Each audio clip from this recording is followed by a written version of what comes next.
perjuangan ini sudah menghinggap di hati-hati kaum muslimin, maka pada saat itulah Allah Subhanahu wa taala akan cabut rasa takut dari orang-orang kafir itu.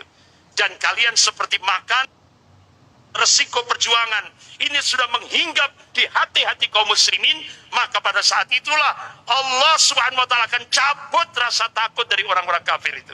Dan kalian seperti makanan di atas nampan yang jadi rebutan orang-orang yang lapar.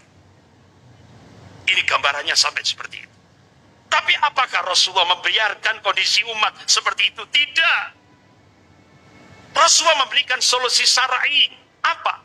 Qala Rasulullah sallallahu alaihi wasallam, "Idza tabayyatum bil 'ainah wa akhadtum adnab al-baqar wa raditum bil jar'i wa taraktumul jihad, salatullah alaikum dulla la yandu hatta tarji' ila dinikum." Ini rawahu Abu Dawud.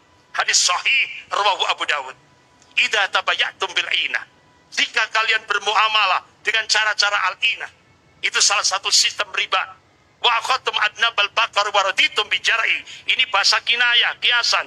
Kalian pegang ekor-ekor sapi, kalian ridho dengan bercocok tanam. Itu artinya, ulama-ulama hadis menafsirkan, artinya jika umat Islam muamalahnya dengan sistem riba, jika umat Islam sibuk dengan dunia, wa taraktumul jihad fisabilillah, jika umat Islam meninggalkan al-jihad fisabilillah, salatullah alaikum dullah, maka Allah akan mencabut, Allah akan, itu tadi, Allah akan menurunkan kehinaan. Allah akan menurunkan kehinaan di tengah-tengah umat ini. La yanju syai'a, sedikit pun Allah tidak akan mencabut dari kehinaan itu.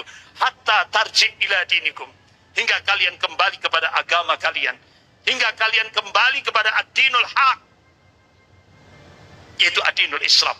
Nah, ulama-ulama hadis, sebagian ulama hadis menafsirkan hatta tarji' ila dinikum itu maknanya hingga umat Islam bangkit semangat jihadnya, baru Allah cabut kehinaan itu dari di tengah-tengah umat Islam ini. Seperti itu, Bapak-bapak, Ibu yang dimuliakan Allah. Jadi kalau umat Islam ini bangkit semangat jihadnya, Allah akan cabut kehinaan yang selama ini benar-benar dirasakan oleh kaum muslimin seluruh Indonesia. Benar-benar kaum muslimin diperhinakan. Ya. Kalau kepingin bangkit itu, ya, kalau kepingin dicabut dari kehinaan itu, bangkitlah semangat jihad kita. Ya. Dari itulah solusi syar'i yang diberikan oleh Rasulullah Sallallahu Alaihi Wasallam. Saya kira gitu, bapak-bapak, ibu-ibu yang dimuliakan Allah. Sudah masuk Isya? Sudah? Oh ya. Mudah-mudahan apa yang kita bahas ini mendapatkan ridho dari sisi Allah Subhanahu Wa Taala, dan mudah-mudahan Allah selamatkan Indonesia, negara kesatuan Republik Indonesia ini. Mudah-mudahan Allah selamatkan, dan mudah-mudahan cita-cita pendiri negara Republik Indonesia ini, yaitu menjadikan Indonesia menjadi negara baldatun thayyibatun wa rabbun ghafur, mudah-mudahan dikabulkan oleh Allah Subhanahu wa taala. Amin ya rabbal alamin. Proksi itu apa? Boneka. Boneka. Nah, itu. Jadi bonekanya Yahudi sekarang tingkat global, Cina dan Amerika. Tangan kanannya Amerika, tangan kirinya Cina. Gitu. Bahkan kalau kita lihat di Indonesia, kita kan bolak-balik dengar tambang emas terbesar saat dunia itu Freeport, ya kan? Freeport sudah dikuasai Yahudi Amerika. Nah sekarang tambang emas yang paling besar setelah Freeport, kan tidak pernah dengar kan kita? Halmahera. Nah, itu tambang emas yang lebih besar saat dunia, Pak, dari Freeport. Sama Luhut sudah dijual ke Cina, Yahudi, Cina. Jadi tambang emas Halmahera yang terbesar melebihi Freeport itu sudah dikuasai Yahudi, Cina. Sementara tambang emas Freeport sudah dikuasai oleh Yahudi, Amerika. Sampai kota kecil Bojonegoro, pernah saya diundang ini di sana kan bupatinya orang Malang, Pak siapa? Sunyoto. Pak Sunyoto itu dulu teman saya, kan sama-sama Mubalik Muhammadiyah CMM waktu itu.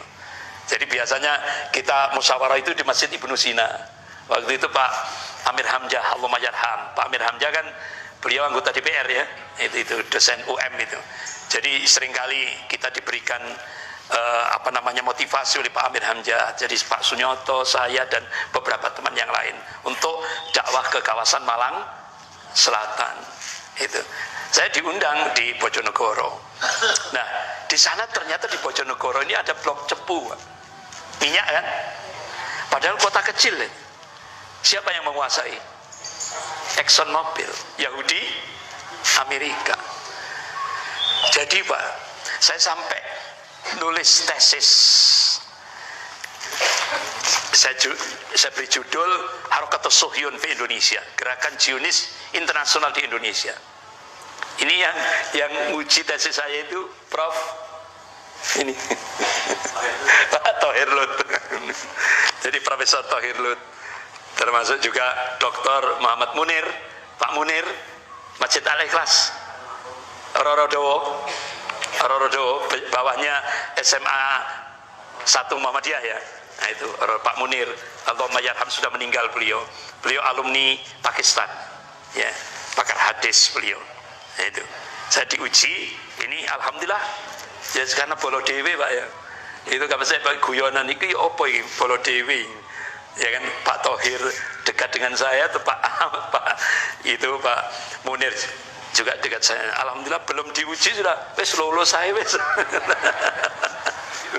Jadi saya melakukan riset ini di markasnya Zionis Yahudi yang ada di desa ini Sumberdem, Kecamatan Wonosari, jadi di bawahnya Gunung Kawi. Itu markasnya Zionis Yahudi, kurang lebih 5 hektar gitu kan. Ya, 5 hektar bukit dibeli. Tapi alhamdulillah setelah saya jadikan tesis, akhirnya kita dibantu BAIS, Badan Intelijen Strategis Mabes Angkatan Darat. Alhamdulillah transit dulu di pondok pesantren saya di Karangploso, habis itu kita antar ke sana, langsung ditutup Pak itu. Markasnya Yahudi itu 5 hektar itu, mewah Pak itu. Langsung ditutup. Kenapa alasannya? Karena sangat membahayakan NKRI. Nah, itu cukup lama sekali. Bahkan kepala desanya itu saya beritahu, Pak, ini bahaya ini, bahaya. Nah, kenapa kok ditaruh di pinggiran gitu kan, di bukit yang paling tinggi bawahnya Gunung Kawi? Karena jauh dari pantauan umat Islam, jauh dari pantauan ormas-ormas Islam, jauh dari pantauan aparat gitu.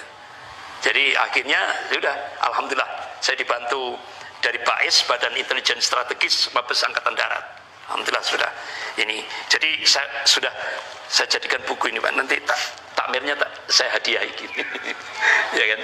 Ya, Gerakan Zionis Yahudi. Jadi Yahudi masuk ke Indonesia itu sudah sejak 1602 Masehi. 1602 Masehi. Yahudi itu masuk ke Indonesia. So, ada yang sudah lahir 1602. Itu saya melakukan riset itu sampai ke Jalan Tanah Abang 1 nomor 1 Jakarta Pusat. Jadi ternyata kuburan orang-orang Yahudi yang paling tua saat dunia ini bukan di Israel. Karena di Israel kan 1948, ya kan? Nah itu di Palestina ini, ya kan? 1948. Ternyata 1600 sudah ada di Indonesia. Kenapa? Kok Indonesia dulu yang dikuasai oleh Yahudi ini? Karena apa? Indonesia itu pakar-pakar arkeolog dunia itu menyatakan surga dunia, Atlantis yang hilang. Itu pakar arkeolog dunia. Memang surga dunia Pak. Kayu dilempar jadi pohon, ya kan? Ya kan? Apa namanya? Kolam susu itu, ya, nyanyian kolam susu itu, ya kan? Nah, itu luar biasa Pak, Indonesia ini surga dunia, ya kan? Surga dunia. Jadi benar-benar itu. Nah, bapak-bapak, ibu-ibu.